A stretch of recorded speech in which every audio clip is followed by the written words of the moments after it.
Okay, so officially, good morning, everyone. Thank you so much for joining Corporate College's webinar series, Live with the Experts. We look forward to providing this relevant information, things that you can use today, uh, being very important tools and topics to really support you and to set you up for success. Because adjusting to new norms is really a daily occurrence at this point, and we're all shifting to a new reality of remote working, remote learning, and living in many instances. So at Tri-C, though, we want you to know that we remain committed to serving you during this time of rapid change by providing really actionable resources to help you, to help your team, wherever you're located, whether you're still at the work site or if you're working remotely. We want to really help you overcome these challenges. And through that, we've set up our webinar series to focus on four main themes. Janine's session today will be focusing on working remotely. We have other themes that you'll find information about virtual leadership, navigating a transition, or even personal health and well-being. And we couldn't do it without our fabulous talent bench and subject matter experts. Today, I'm really so pleased to welcome back our wonderful presenter and facilitation specialist, Janine Sergey. Janine is not only a member of our corporate college team, she is a professor in strategy for the Lake Forest Graduate School of Management, and she's also a senior course leader on strategy, leadership, thinking skills, and so much more with the American Management Association. Besides working with professionals in a broad spectrum of industries, she's involved with her community as the president of the Board of Trustees for Child Reach International USA, and previously the interim CEO of Pediatric Therapy Clinics. Janine supports professionals as a global strategist, leadership, and organizational development professional with her hands-on experience at every managerial level. She knows how to get it done. So this morning, get ready now to work during today's session as Janine shares how to conquer the issues that face us today when dealing with virtual meetings. So with that, thank you so much, and I'm very pleased to present to you Janine Sergey. Good morning, Janine. Good How's morning. everything in Chicago this morning? Good. The sun is shining, so I'm a happy, happy person. Wonderful. Well, take it away. I'm really excited about today's session. Excellent. So we know how we all feel about meetings. They're meetings, bloody meetings. And I hope that doesn't offend anyone because bloody's not a swear word where I come from. So we know that whole sense of meetings are there when we were co-locating and having meetings all day. And now what I'm hearing people say, and we've seen that even from surveys that are being done, is the burnout that people are feeling from one meeting after another. So a lot of organizations are overcompensating to make sure that they're engaging with their people, but they're doing it in meetings that have not been thought through. And so folk are actually sitting through meetings all day and often having to do their actual individual contribution work at night, which is crazy. So we need to have a relook at that. So what are our virtual meetings like? Well, often too long, too many, too many people, and no outcomes. And that's obviously, ding, get out of here kind of stuff. So meetings can be effective when they what? Give me some idea in chat. For you, when are meetings successful? Let's have a view. So you'll see directions in terms of chat to just elongate by pressing on the arrow next to chat. Yes, when they limit it in time. On average, by the way, meetings now seem to run from about, they're finding 31 minutes to 60 minutes. And I'm liking that. Not longer. Preparation piece, great. Thanks, Roseanne. Jeff, I'm saying, and then Roseanne, you've got the limited in time. So that time piece, the focus as well, which means that agenda. Yes, Julie, excellent. Wesley, welcome back. I recognize your chats from before. Reaching conclusions, absolutely. Having outcomes, that assigning the action items. Not working so well, yes, Amy, and we'll get to that when people go off on tangents. But the purposeful focusing, Libby, good. I am loving this. In terms of Dwayne, you mentioned something around fun, exciting, and informative.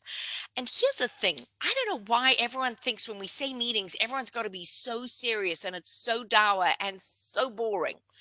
What's really interesting is I'm so pleased one of my kids are all millennials, really learned, and she is a support to the executives in a national organization with their communications and strategizing with it. And what's fascinating, both internal in the organization and with their large multinational external clients, are actually asking for her by name. And she's young in her career because when she's part of the project team to organize the meetings, she makes them fun and surprising and interesting. So it's not same old, same old. And folk, it doesn't have to take a lot of work to do that. So I love that. Thank you, Dwayne. Absolutely, Elena, in terms of to the point. Oh, yes, Kendra, you have it without people saying, I'm going to log in now and I'm going to log off. And can you hear me? And this whole labeling of all your behaviors. No one wants to know. Just do it and just speak. And if people can't hear you, they will soon let you know. Otherwise, literally, if you do a time motion study and log in, how much time everyone says, can you hear me now? Have I unmuted? Am I doing the, like, it takes up so much time. So you are spot on. So for me, you've picked up so many of the key elements because if you've created an action plan by the end of the meeting, if you've allowed for collaboration, if you've communicated to a group, if you've improved the quality of decisions, if you've contributed towards team building, and if you provided a forum for structured discussion as well, any or all of those, it doesn't have to be all of those in one single meeting, but at least one of those have occurred, then you are doing something right. Now, of course, you started to mention when it's ineffective. Any ideas there in chat? Let's go with some of those. And you will absolutely get a copy of the presentation after the webinar. Geraldine mentioned there are going to be links to a survey and the ability to download as well. Yeah, no agenda, no action plan at the end with due date or tasks. You are absolutely spot on in terms of some of the stuff going on. And when it's just that on and on, Paula, you are absolutely right. Yes, here's what you've got to understand. It's all well and good if you're a self-directed team, you all operate together, but guess what? You need a moderator, facilitator, leader in a virtual meeting. Let me give you an idea of that. My dad's 93rd birthday was last weekend, and so we organized a meeting and a Zoom one so we could all be on video, and we had 25 videos going with all the children, grandchildren, and great grandchildren. And everyone came on, and it felt like the Brady Bunch video gone wild, where everyone's talking, and I let it actually happen that way. So everyone was shouting over everyone, which is kind of usual in our family anyway, but it was bedlam. And then I just brought it to order in terms of one of the grandchildren had amassed all pictures and actually did a slideshow um, for him. And so I then allowed her to share her screen and the PowerPoint slide went on. Then I orchestrated a mash up terrible singing because most of us can't sing of a happy birthday. And then I actually had games that we played that I moderated with our dad and mom online, and it was so much fun. Everyone went off and I got all these things saying that was incredible, because you can't have everyone going off as and when they want. You really do have to orchestrate it. So really keeping that in mind. Yes, absolutely. Figuring out what details are relevant for this meeting and what are not. So I actually like to have sort of a notepad or a piece that is actually on screen, and I get someone in the team to write up stuff that is not pertinent to this meeting but was kind of raised by folk, so that people feel heard, it's there, but we don't address it and we don't discuss it in this meeting. And then we have those notes to take and decide to take it offline, put it in the next meeting, or what to do with it. So I love that. Unproductive rants, you need someone who controls that. So we're going to speak to that one as well. So you definitely don't want people, yep, Megan, to ramble and get off topic, and you need someone to control that. If it's uninformative, dull, non-captivating, absolutely. And that's why even the platform that you land up using is key, because you want to know how can you engage people with what your platform can do. So we're going to speak to that as well. So obviously, if meetings are going to be ineffective when they last too long, they appear to have no real purpose, make straightforward issues so complicated, and they provide a platform for the talkative, so not okay. And that's in fact where virtual meetings are really good in terms of controlling the process and making sure that those people who are more introverted perhaps need to internalize and process things and then speak are actually have a forum, because you can create it into a structure. So we're going to look at that. Let's look at some statistics. And those of you who've been on any of the other webinars in the series where I've been on, the first one, I know I love my studies and the statistics, and data shows us stuff. So I promise this is not going to be that kind of a webinar on this topic. I'm going to go with some practical tips and tools, but I do want you to understand what some of the figures are telling us. So the average senior executive spends 23 hours a week in meetings. This came out in 2019, US based, just so you're aware. That particular figure comes on average 6 hours preparing for the meetings, and I love to put in even longer recovering. There was Inc. actually published from a study of 19 million meetings, all right, that came out. It's actually costing a whopping 399 billion in 2019 in the US alone. And they found in the UK that was 58 billion. So just in two countries, you're having close to half a trillion. I mean, like, are you kidding me in what it's costing? And we've got to say, is it giving a return on our investment?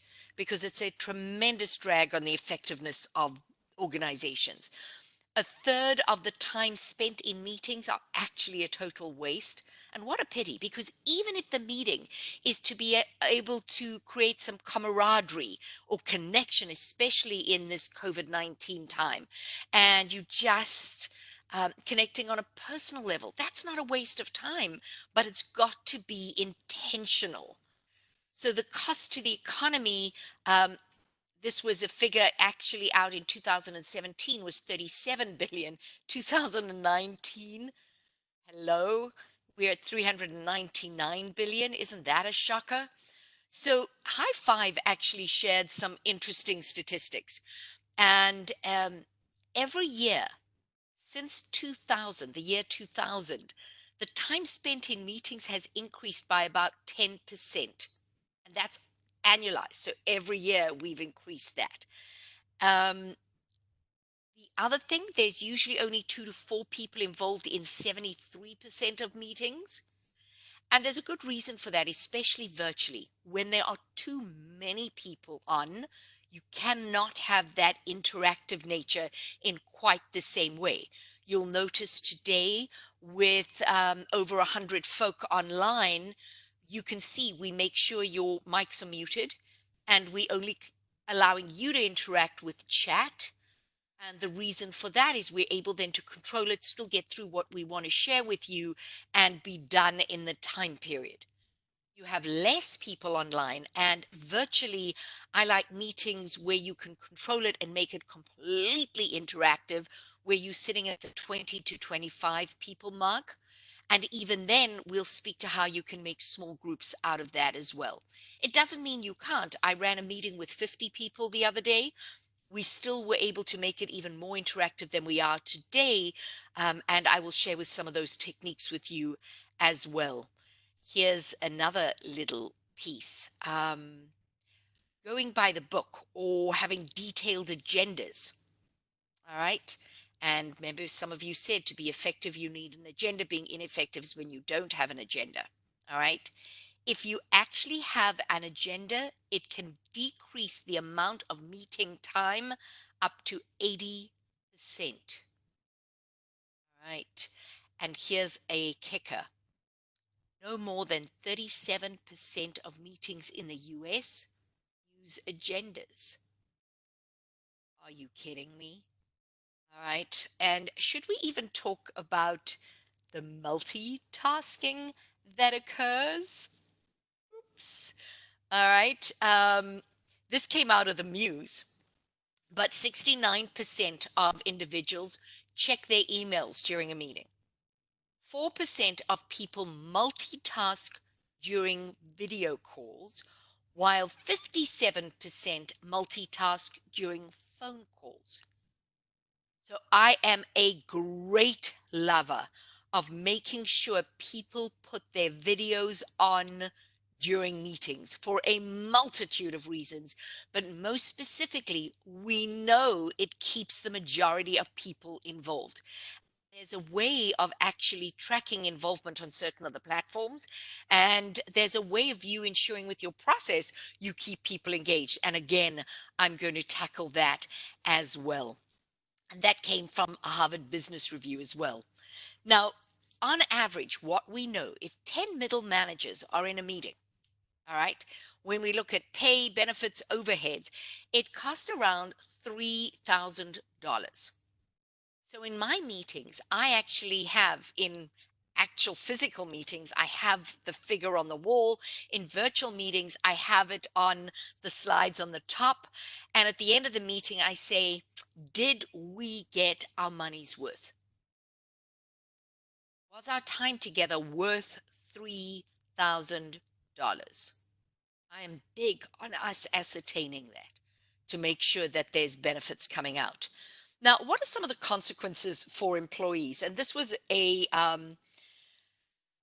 study that was done by Doodle. They're an online scheduling service, and they did a study of, as I mentioned, 19 million meetings. But that means they interviewed more than 6,500 working professionals in both the US, well, not just both, in the US, the UK, and in fact, Germany in 2019. And I got to tell you, folks, the results weren't pretty. 44% of employees said poorly organized meetings mean I don't have enough time to do the rest of my work. 43% unclear actions lead to confusion, and they're saying that's what's happening to them in their meetings. 38% bad organization results in a loss of focus on projects. 31% irrelevant attendees slow progress.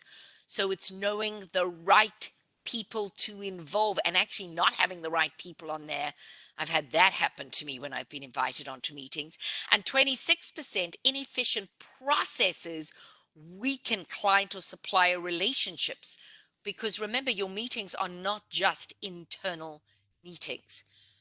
And I'm so pleased that the word process came out, because I know we had Robert's rules of law of how to run meetings and agenda based meetings. But guess what? We have to translate those agendas into a process. And I am definitely going to tackle that with you as well. So I wanted to address this straight away with you in terms of looking at what it looks like in terms of just a flow. And I know this isn't rocket science, but we look at the formulation, and that's all that preparation you need to do beforehand, knowing the intended outcome, what it is, what your role is in the meeting, and what every single other participant's role is in the meeting, and sharing that with them prior to the meeting in the agenda. In fact, I remember earlier on in my career, I was inundated with meetings in an organization. So you know how old I am because I had a secretary. And they would obviously go through and book meetings with my secretary. So I changed the rules of the game. And I said to my secretary, there are 3 rules by which you can agree for me to actually participate in a meeting. One is there has to be a purpose to the meeting. If it's not stated, I will not go. There has to be an agenda of how they plan to achieve that outcome in the meeting. And thirdly, they also have to have indicated why they've invited me, what they want from me, what is my role in that meeting.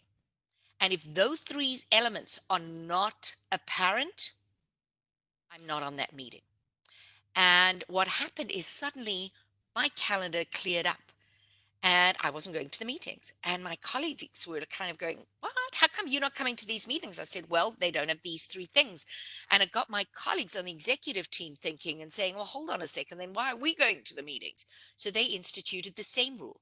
And guess what happened? It wasn't to say to people, "I don't respect that you need a meeting." But what I'm saying is you need to respect my time and the organization's time. And that very quickly changed the norms in the organization where people realized if they wanted the executive team involved in meetings, they had to have a purpose, they had to have an agenda, and they had to indicate what your role was. And folk, even where people have your calendar and they can click in a meeting in your calendar, I go in and I do that even with my own team. If they have clicked in for a meeting with me and those 3 elements are not there, I take it off my calendar. And I've told them, I've labeled why and how that will happen. And so they know then if they want to get back on my calendar, they have to have those 3 elements. All right. Also, what does the person need to prepare beforehand? You need to indicate that to them. And you also have to consider if online is the best medium for the meeting or if a meeting is the best way of dealing with the issue at hand, because it isn't always the case. Now, when we get into the meeting, it needs to be facilitated, folks. So you were absolutely spot on when you mentioned someone has to take the lead. All right. And in light of that, in any conversation, in any process, there is a structure to it. And it comes down simply to a commence piece of the whole meeting, the clarifying, the consolidating of everything, and then the commitment. And I love to have that level of structure in front of everyone as well, so that they know, are we on track? And if I'm the moderator, the leader, the facilitator, the chair of the meeting, what's going to happen is I'm going to make sure we've bedded each of these pieces down, because oftentimes you will get into the consolidate only to realize you have to circle back because it's not linear, it is iterative. You may have to consolidate, may have to circle back to the clarify piece, or even maybe you could be in the clarify and people are at loggerheads and you realize you haven't actually commenced in the right way. And we'll look at what happens in each of these phases in the facilitation. And then of course the follow through, sending minutes to everyone. And I'll speak to how you can do that really quickly as well. Organize any follow-up communication with stakeholders, because it may not need to be or shouldn't be in the minutes format per se, taking the actions and actually monitoring progress, and even the follow-up meeting if that needs to happen as well. All right, so let's get into this whole idea of the formulate piece, that whole preparation piece around productive virtual meetings. Well, setting up the purpose of the meeting, you know that. Knowing who the right people to involve is key.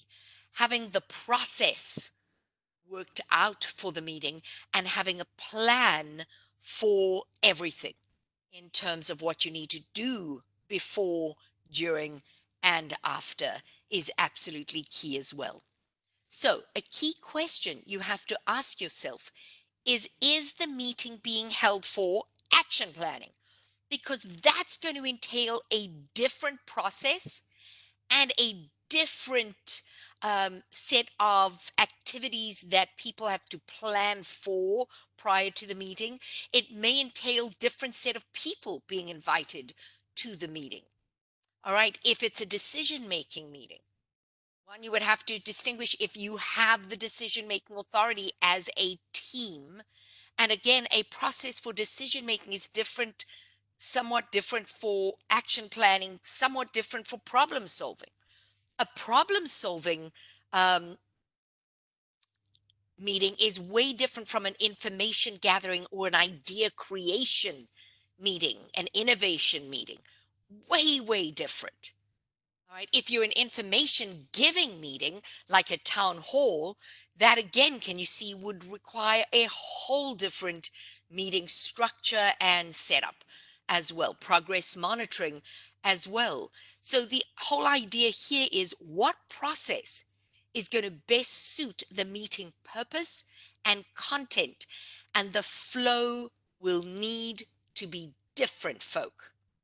Right. Please, not one meeting structure fits everything. You need to be able to change it out. Now, you also have to consider when should be holding a virtual meeting. Remember, when you're co-locating on site in your organizations, you're going to have team meetings when you're going to have um, spontaneous ones where employees stop by a manager's desk, or a manager stops by an employee desk, or there's informal peer meetings occurring, informal hallway meetings occurring. Now, what needs to happen in the virtual world is that it is much harder to do those afterthought type meetings. It needs to be far more deliberate. And for those of you who have co-locating team members, as well as those who are remote and virtual, and now you're having a virtual meeting, you have to ask yourself, are you holding meetings that are on site that are marginalizing your virtual team members? And again, you need to be far more deliberate in setting up the meetings. Now, here was something that I was asked to do actually in the first week of June, where I'm going to have 4 people face to face and 8 people are going to be remote. Now, you've got to understand your interactivity when people are remote is way different than when they're in person. And the things you can get people to interact with when they're in person, people can't necessarily do when they're remote. So you've got to be careful. And for the type of meeting they want, it's not going to work that way. So I said, I can have the 4 people in person, but they all have to have their own computers so that the interactivity will then be equal. There'll be an equity base in this meeting for inputting in a way that is conducive. And so you have to be aware of where you've got to say, no, we have to take it totally virtual in a sense. Now, we look at synchronous collaboration. Now, what do we mean by synchronous collaboration? Obviously, when we have to be working together and when it's done in real time. And so you have to consider, when should I be having meetings that requires synchronous collaboration, that virtual real-time meeting? Well, folks, any ideas in chat? When should you do it? What type of work would require synchronous collaboration, that virtual meeting taking place? Ideas?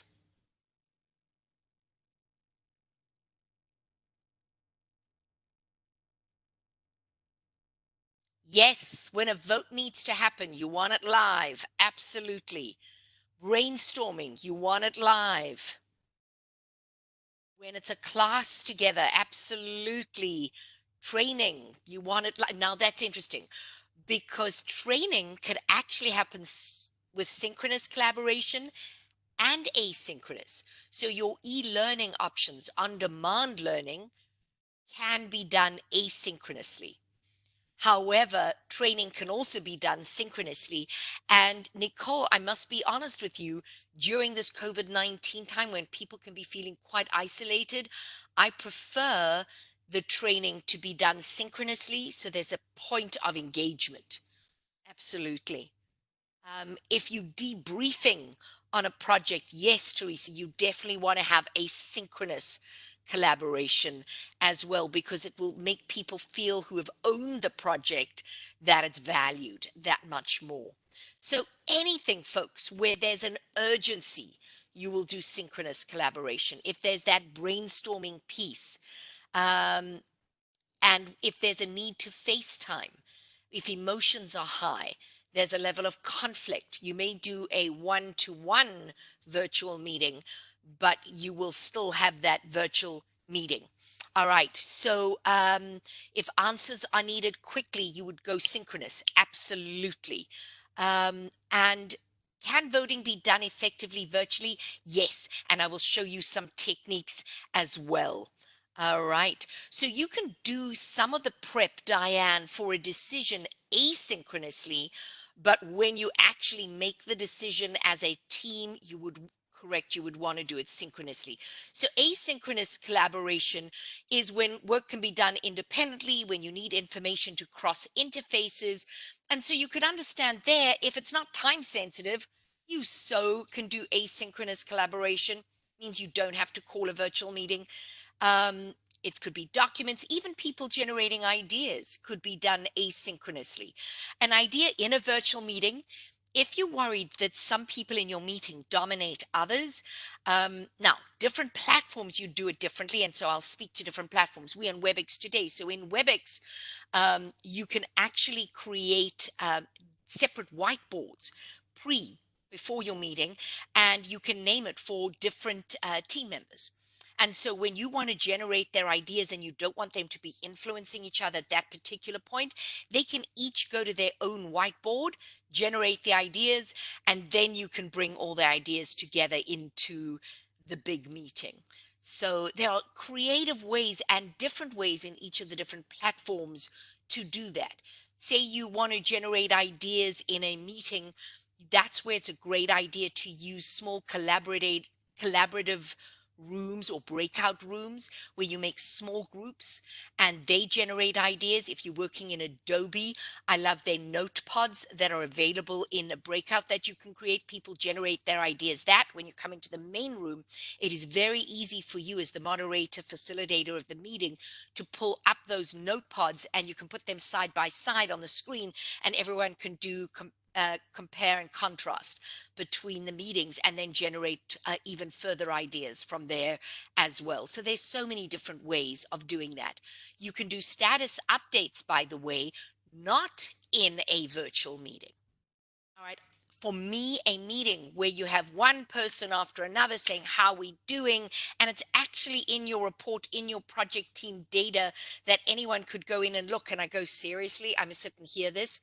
What's the value of coming together? We all should have gone real time into wherever you had saved your project information. And now in the meeting, we need to take it further, either problem solve particular issues, brainstorm ideas for something further, or generate discussions around lessons learned, even during the progress of, say, a project. So again, think about what can be done asynchronously and what needs to be done synchronously. And if there are any questions about ongoing projects, that could be done offline, not necessarily in a virtual meeting, unless you need a problem solving session with it, or a planning session, of course, as well. So in this whole formulating before a meeting, we need to determine, we said what's the meeting for, but determine the following backgrounds. Are there some issues at stake? What are some points that need to be raised? What are the facts or information? And that's key. Already prior to the meeting, you should be establishing facts versus opinions. All right, at this stage, what are some possible difficulties, delays, or blocks? That's where some of the opinions could go in. What are the ideal, realistic, and fallback positions, maybe even? I know not all of these may be relevant for every one of your meetings, but there are certainly elements to consider. We translate a lot of these questions that I'm giving you into quick checklists. I'm a great believer in checklists and figuring out, because what are relevant for this particular meeting, and do we have the information? Now, we also need to consider basic logistics in terms of what's the purpose of the meeting, what's to be accomplished, who needs to be involved, who called the meeting, what is the time limit for the meeting, what is the setting for the meeting, what date and time there is. as well. And by the way, talking about time limits for meetings, I never run for an entire 60 minutes. All right, because people may have to get off your meeting to get on the next meeting, which people make people late. So as a rule, I make my meetings maximum 50 minutes. And you can definitely do shorter or longer. It so depends. If it's a planning meeting, say for a project, oh, we slot at least 2 hours. If we're doing strategy, we do longer. We do 4-hour meetings at a time. Now, do you necessarily need to use all of it? You may not, but you may need to. So again, the nature of your meeting is going to depend it. But if it's kind of your usual meeting, I won't go longer than that 50 minutes. Yeah, you want that flow to happen for sure. And you can even do it less than, if you've set a meeting for 50 minutes, but you only took 30, no one's going to say, oh no, we have to stay in the meeting because it's on my calendar. They're going to be thrilled with you that they got some extra time. And the reason I do the 50 minutes is so that people have time to go to the bathroom before a next meeting, set up their work for the next meeting. And I also tend not to start my meetings on the o'clock or so 9 o'clock or 9:30, because people think they know what that time is. So I start my meetings at odd times, like at 8:44, because people realize they don't know what that time is. So they'll set an alarm or they'll set a reminder to get them on. And then I'll make sure that they are finished for their next meeting beforehand. So then if I do an 8:44, I'll be finished before 8:30 so they can be on a next meeting for someone who does start exactly on time at the half hour or the full o'clock hour.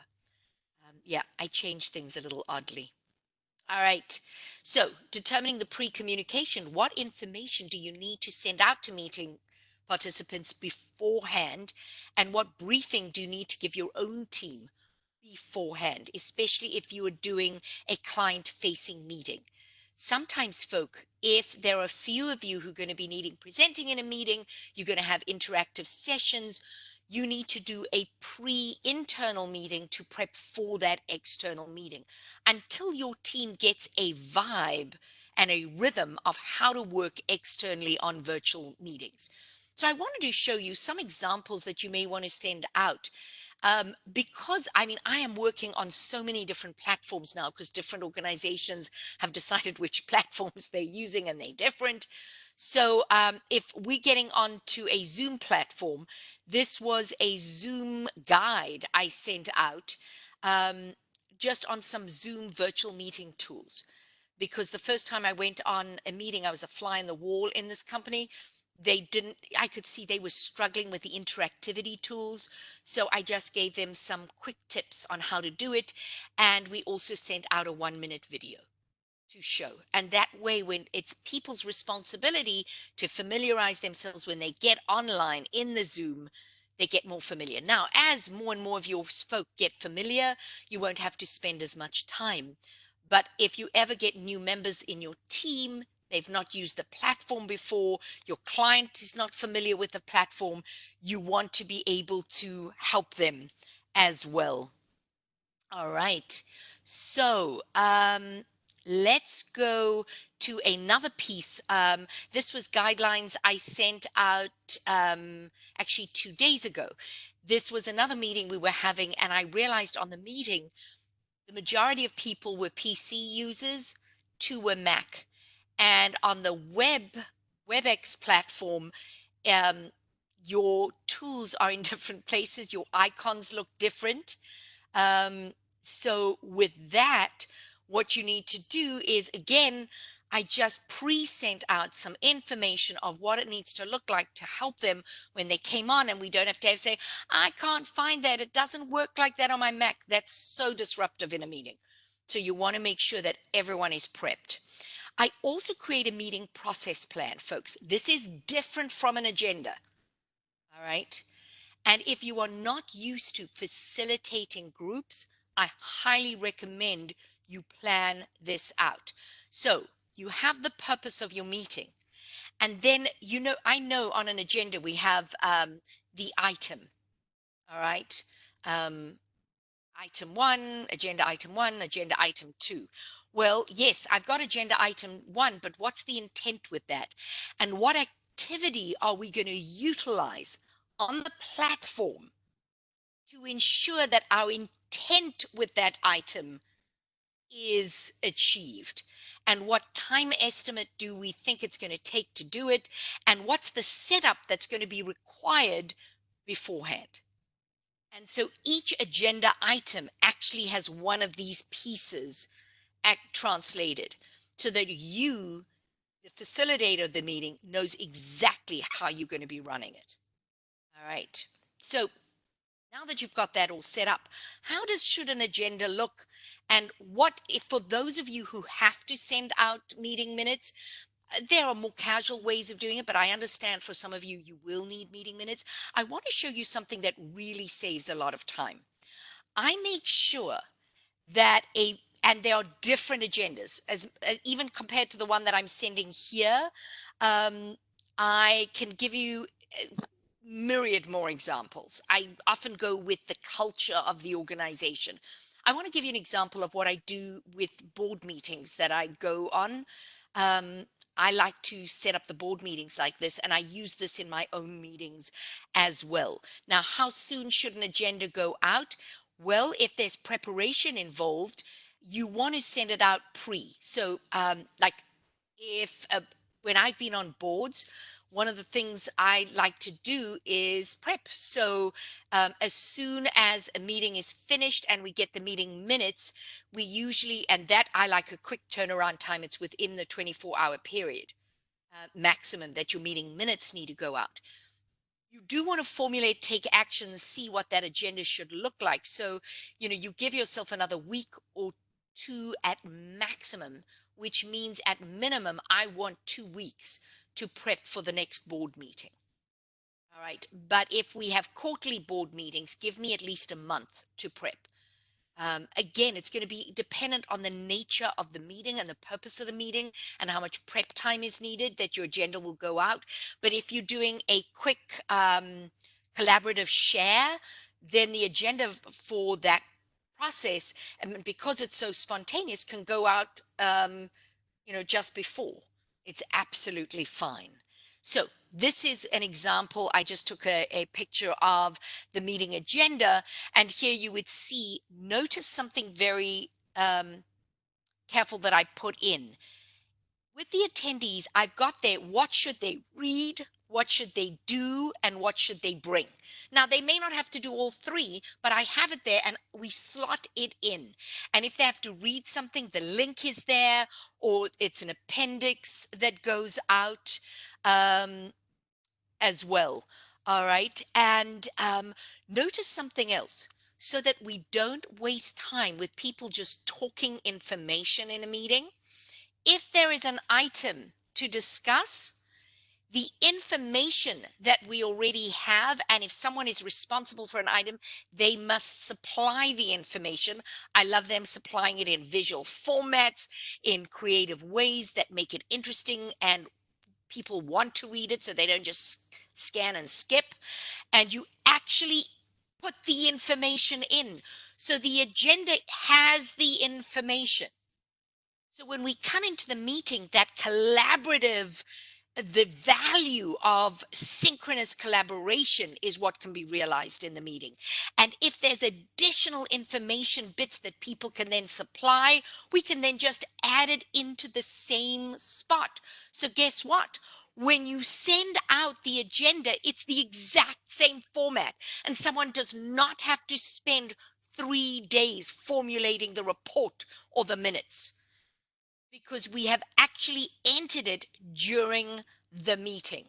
It's the same format. So can you see in the agenda, there will be pieces blank. That's so okay. Some pieces will be filled in, and we will fill in additional pieces. Notice what to do beforehand is gone, and apologies goes in, and obviously the actions will now be filled out. So I love doing things smartly and just taking out some of the time from things. Now, I am a firm believer in a pre-meeting planning checklist. This is obviously not a fully inclusive list, folks, but enough for you to get going on. And based on some of the questions that I've already given you, you can see how you can make this your own. Now, we have pre-meeting planning checklists that are different for different types of meetings. I want to draw your attention to this. Um, I know you may say, oh, but that's such a no-brainer. A meeting room has actually been set up on the virtual platform for the meeting. I've had that happen where someone did not set up the meeting in the room and give us the link to join. Um, now, if you're having a guest speaker on your meeting or someone from a different team or the client coming on, you need to make sure that the communication you send out is a kind of marketing persuasion communication that they can see the benefit and what's in it for them to come and be on the meeting as well. So that's something I want to put out there too. All right. Oh, and please preload your PowerPoints, test them. To give you an example, we started at the top of the hour, 45 minutes before you came on. Geraldine and I were on to make sure that when I shared my PowerPoints, my sound was working, my video was working. Otherwise, we have contingency plans. And so you do need to come on board. So let's go to the facilitation piece. And in terms of running a meeting, we want to look at things like making clear what you hope to get by the end. That needs to be stated at the start of the meeting. In fact, I like to make it visual on the screen while we're holding a meeting. So when someone gives an input and we say, oh, that's interesting, it goes into our, challenges or item list that's nothing to do with this meeting, you can see why, and it goes out. Select the individual who's going to record and save. So the person who's going to press record if you want to actually record the sound of the meeting, but also record if anyone's going to be typing in that agenda piece for your minutes. All right. Or if you're using say a mind map. I'm a lover of mind maps in virtual meetings. It's an interactive tool, folks. You can get free online software for it. Do check with your IT because your firewalls, security firewalls may prevent it. But I have worked with IT departments where we work out which of the mind mapping tools can work within your security system. And then what happens when people brainstorm, it actually, as it's being typed in, it actually builds out the brainstorm and shows the linkages between things. And we have the entire brainstorm on one visual screen. And we actually have that as turnaround to send to everyone straight away after the meeting so they can see the work that they've done. So I love the mind map, but is it going to be you typing as you moderating and facilitating the process, or is it someone else typing it in? Again, you've got to work that out. Prioritize issues, obviously handle one issue at a time. You can see these are no-brainers, but I want to make sure that you pay attention to this because oftentimes people forget it. I cannot tell you how many meetings I've been in at kind of teams with a first line leader managing the team and a virtual meeting, heads of departments, divisions, heads of companies, and I'm seeing some of these not being done. Please listen carefully if you are moderating and summarize often so people are together with what's in their headspace. All right. Oh, this piece, close a discussion if more facts are required. When people go into discussions and the facts are missing, stop it and say, let's go back, let's work this a little differently until we get the facts and then work out actions of who's going to go and get the facts. And please, just because your aim of the meeting was to reach a solution, but you can see you're not going to get there because there's too high, emotion is too high, stop it. And say, hey, we'll come back to this. Let's move this in a way that we can deal with the emotions related to it and whatever, and we'll come back to the solution another time. Please verify all agreements at the end of the meeting. That's why you want to get it out fast, what was committed to, and that's why you want it visible on screen so people can say, oh, I didn't promise that. I didn't, and it's there. All right, and just ensure that there is an action plan and make it visible. Now, remember when I spoke about the progression of a meeting? I wanted to show you these are some elements of what you can do in each of these phases in a meeting. All right. And again, it's not an absolute, folks. But for those of you who are not used to managing meetings, this could really, really help you. And it's okay to, again, put it up front with your entire team and say, hey, let's work through and change it and make it your own. Now, we want to look at some techniques to keep participants involved. Microphone, absolutely key. The ability to mute, unmute, and speak. I call on people. So I would say, hey, Paula, the next question is going to go to you. And so I always label people by name so they're not like, and they can get their cursor on to unmute themselves, and they know to listen to the question then. I love meetings with videos because we know that the videos create that connection, and from a communication perspective, and the fact that it ensures people don't multitask as easily. You can see the eye rolls when it happens, and you can adjust your process as and when you need to. The chats obviously are really useful for people to put in ideas, but can you see there were disparate chats, and for us to see linkages between points in the chat? If you're going onto something new, I always make sure I have someone who manages the screen. So I ask them to put in a line on the chat with the next question or the next focus area done in capital letters, and then we all just type in afterwards, say. But again, it's hard to see linkages, and that's why I love the mind map, because it's kind of like taking the information you would get from a chat, but instead it's showing where it's all connected, and that makes it easier for us. I love the breakouts because we know the smaller groups work so much better and people feel more connected, and that way you can allow it. Now, say you're working in Zoom. It's sometimes harder for people to share their screens afterwards. You can, but what I do is I split our meetings into two separate meetings, shorter time. We do the collaboration. They can generate the information on whiteboards, on documents, and whatever in the Zoom. I get them to email it to me after the meeting. I consolidate it. We come back for a meeting and we work off it further. So again, different platforms have different limitations with different things, but there's always a workaround.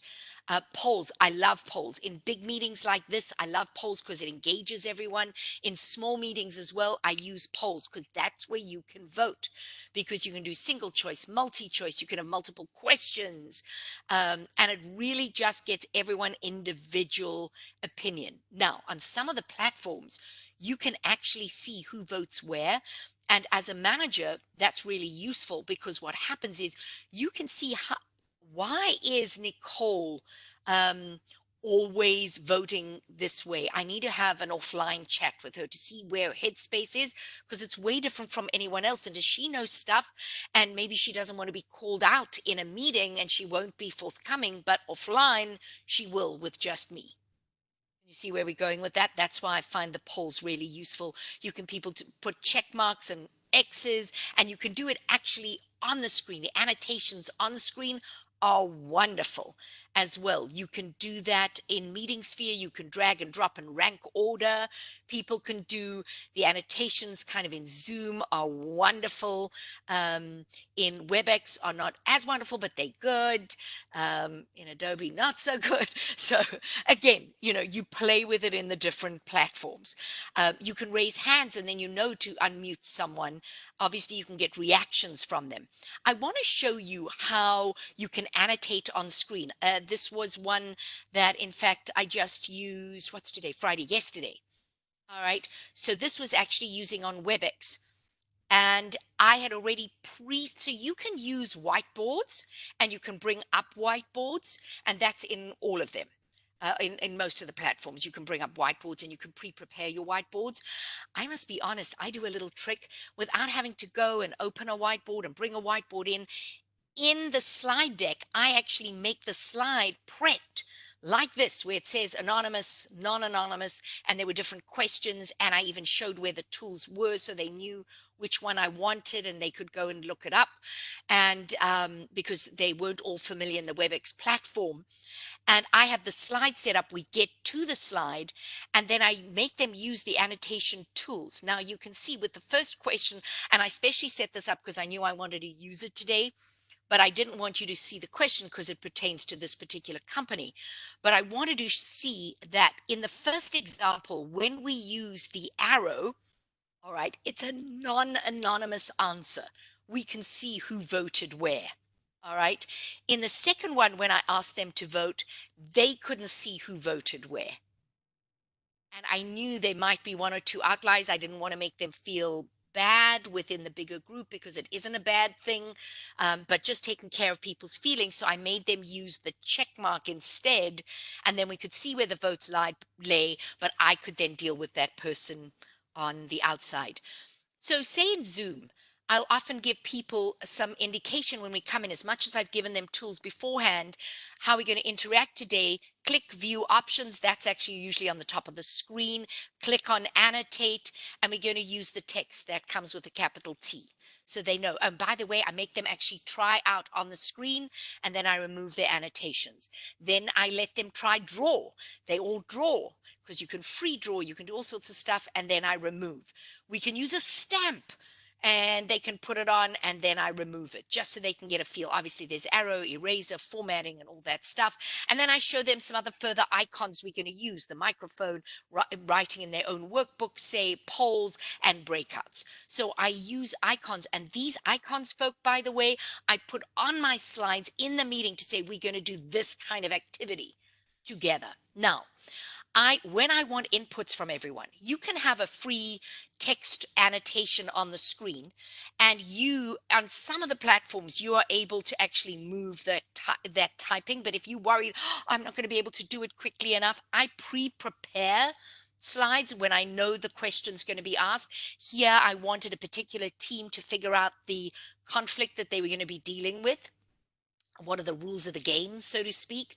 And so I say, find your spot and type in there. And that way we have everyone's rules of the game. We can compare and contrast. We can commit to the rules of the game and then move on. All right. I always give guidelines for a successful session. I change them out. You can make yours your own. Basically, what's said here, what's written here, stays here. Be careful. In a lot of organizations, your meetings are recorded. And if that's the case, you can't say something like that. If you have an option to press record or not press record, ask people's permission. I think a key thing for me, folk, is know what your platform can do. And here's it. Make your platform work for you. I've had to work on platforms I'm not crazy about. But because I know what all the different platforms can do, I will find a workaround. All right. So do be careful also in helping your team, your virtual team, to look good when they're on a meeting. So avoid setting yourself or your team members up for failure in terms of your camera angle and your framing. Make sure you're framing. You can see how I frame myself, not too far on the sides, not too far up above. My camera setup is actually on a camping box of emergency food, because I'm isolating in place, not in my usual office space. And so I have to use my camera on my laptop, and I've raised my laptop because your camera should always just be a little above you, looking down. That gives you the best angle on screen. It makes you look the best, by the way. You also want to make sure that you move things around so that you look in the camera. That's important too, because sometimes you refer to chat, you'll see me look around. If I have a whole lot of faces, I'm looking at the faces, but I'm not looking at the camera. So you want to be able to talk to people. So you want to lay out your screens. All right, really important. The other piece is your lighting. You don't want side lighting, you don't want backlighting. You can see this person. One, you can see the elongation of the neck. The camera is too far below. The lighting is so much in shadow. You want lighting coming from in front. And you can get those simple ring lights that can go in front. You can get a lot of time your lamps, put them, if you can put your desk towards the window, that's great, but it still may need a little bit more work, and put your lighting in front of you, folks. Similarly, I know we've been isolating place and no haircuts for a long time, but hello, take a little care. From here up, you need to be a little groomed. I've been on meetings where seriously an executive said, "Oh, I'm going to shower later today." Like, one, I don't want to know, TMI, and two, you should have seen what he looked like. Like, ugh, so show respect around that. Now, in having said that, things have gone a little more casual, but not that casual. Do you know what I'm saying? You certainly don't have to have the suit and tie anymore. You don't have to have the jacket on anymore, stuff like that. Be careful. Your brother-in-law in the background is kind of not in your background. Clear it out as well. Now, in terms of follow through, folks, what do we need? Whoopsie, I just wanted to go back there. I went too fast there. If you're recording meeting info in terms of typing up on the screen, make sure it is visible to everyone. Have a format pre-prepared. Show tangible progress through your meeting. Have quick turnaround on your meeting notes. And it's so easy in virtual meetings because you literally send your saved chats. You can put it in quick formatting really quickly and send it out. And then obviously don't forget to press record if you're recording your meetings. In terms of following up as well, what I want to see happen is that you can also measure the success of your meeting. So I wanted to give you an example. This is one example. Again, I use different criteria for different types of meetings, and I can actually get people to give me feedback towards the end of the meeting. I always make time for feedback on the meeting, and I let people annotate on the screen as well. I don't always send it out afterwards because people never look at it or have time.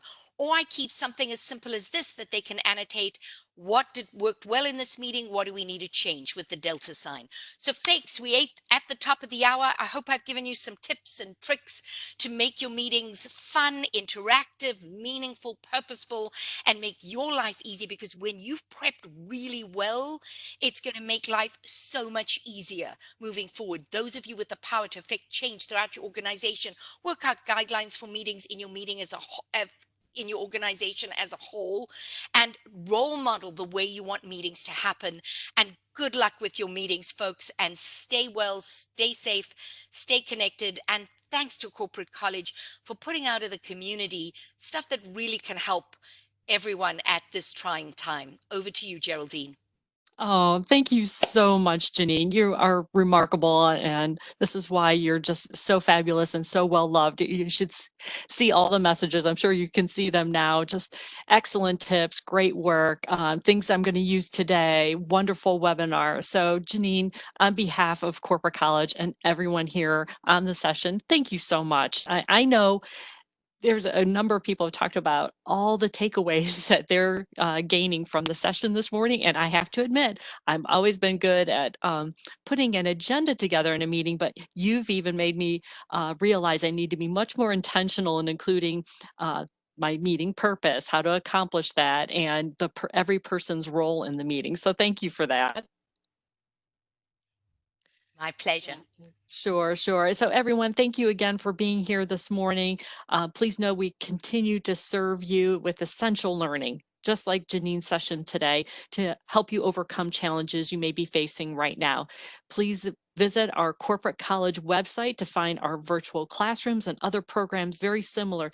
This, again, what Janine has shown you is really the tip of the iceberg of what we can do, from leadership development, Lean Six Sigma, quality, project management, even into our medical programs, our patient access specialist programs as well. Feel free to re-watch today's session. Look for your thank you email message that will be coming out shortly. It'll have a link to today's presentation. It will also have a link to our survey, and we really, again, hope that you complete our survey. So please visit us often at our free webinar series page on our website, and also stay up to date with us by following us on social media. Again, and with Janine, we both want everyone to just stay safe, healthy, have a great weekend, everyone. Thank you.